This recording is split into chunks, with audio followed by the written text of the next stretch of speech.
So I want to shift to final, kind of as we start turning towards the end of this thing. Look ahead to the next technologies that are beyond the IT stuff. And the way to understand this, and again, if we had a little more time, I'd go into more, is essentially these curves keep coming back, right? Well, there was essentially a ton, actually Hanford here, you're close to it. There was a ton of innovation in essentially the technology that came spilling after the war into the American economy. Mainframe computers, atomic energy, commercial aviation, plastics, all kinds of stuff, which I would argue was one of the fundamental reasons behind the American boom in the 50s and 60s. Then what you had in the 80s, starting in the 80s till, and we're in the middle of this now, you had this computer and internet thing. And by now I should hope you're kind of following that story and thinking, OK, that's a big deal. So then you think, this, though, is, if you really look out, there's the next set of technologies. And this next set of technologies is the one that you got to starting to screw your head onto. And we're going to at least touch on this. And the three biggies, I'd say, biotech and genetics, huge thing. We could talk a lot about that. Clean tech, energy, we are going to talk about. And nanotech, which is essentially manufacturing at the atomic level, which is a very real science and is real industries, and there's a real traction. I am not going to talk about bio and nano given time.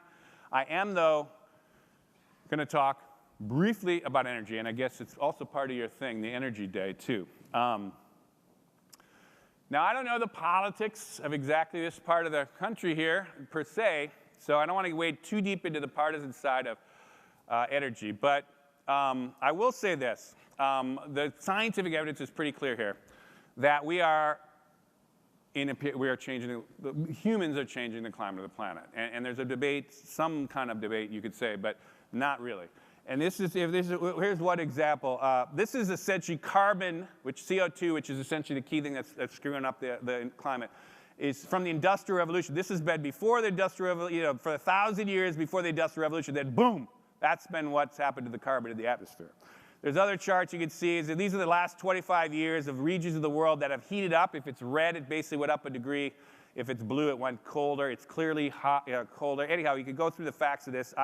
We don't have the time to go through this. You can debate that science. There's a little bit of that going on, but I would say that's kind of done. The other way to think about it is this, is essentially economics. For those that don't want to even buy the science of it, here is the cost of a barrel of oil from the 80s into the 90s. And here's where it's at now. We're all starting to worry about the cost of oil, right? And gasoline. We just haven't begun with seeing that thing go up. Even at the best cases of even people in the industry, that thing is going to go up. We've got a booming global economy. China's sucking oil. There's a lot of debate on peak oil, whether we've actually reached the peak production levels. There's almost no scenario where that thing's going to come down. The real worry is it going to go really radically up? And within the next 2 or 3 years, we'd have $200 a barrel. Anyhow, for economic reasons or climate reasons, we are going to shift off of carbon. And so that is a big problem. Because if you look here at energy production in the world, coal, gas, oil, you can see these chunks here. We don't have the time to really go through it. But essentially, most of what the energy we produce on this planet, by far, is based in carbon. You can see the big coal and oil and plants. That green thing is plants. We still burn a ton of plants. Anyhow, that's where we are. This is how we consume energy, because it's not just about cars. It's about electricity. Cars are just the red part. There's electricity, there's heating, there's agriculture. There's all kinds of ways we're using energy. And so we got to get, and this is essentially the growth in energy use over the last, from the 70s in the world. Each of those strips is a country. We're at the bottom here, the black, growing, and a big chunk of the global consumption of the whole world. Red is China. Orange is India. What is clear, though, is it's only going up. And so we're consuming more energy. This is essentially American energy from the 20th century onwards, and these essentially are the different kinds of energy. The bottom one is coal. So in the early days, it was all coal. We've kind of stabilized on coal. This is essentially natural gas, and this is petroleum, the big oil, essentially what we think of. But it's grown, and it's carbon. Blue is carbon, and blue ultimately for climate change is bad. So we are still hugely stuck on carbon. Now, the good news is we can actually have all the technology and all the understanding of how to essentially shift dramatically in the next 35 years or so to essentially a situation where we've got to get 16 terawatts. Terawatts is the biggest kind of unit we think of in the world essentially consumes about 18 terawatts of oil. Not of oil, of energy a year. We could probably through conservation get down to about 16. So, but from 16, we got to essentially we're going to never get totally off of fossil fuels, but somehow we got to come up with essentially the math here is about 11 terawatts of clean energy. That's a big deal. Now, how can we do that? We could do that with nuclear. Nuclear is definitely good for the environment in terms of the climate change thing. It doesn't give off CO2. So almost any scenario has beefing up our nuclear. We can do geothermal. We can do wind. You know, these are the different options here. Solar.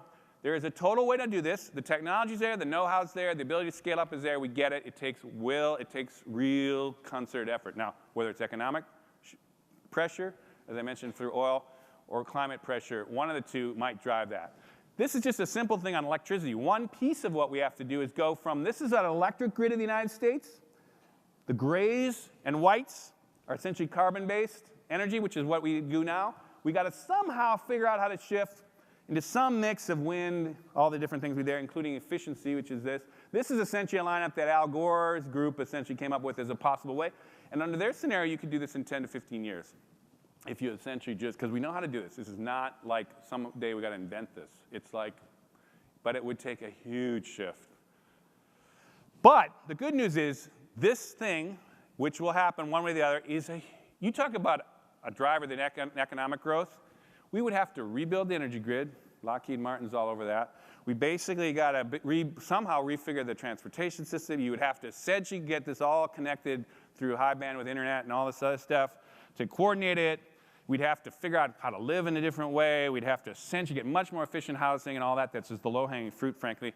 We'd have to figure out a different way to do agriculture because it's also still stuck in a lot of oil. And we have to adapt because it's already affecting us. Tornadoes, hurricanes, start paying attention. That's going to be more and more and more of essentially our lives, and we're going to have to adapt to it alongside of this shift.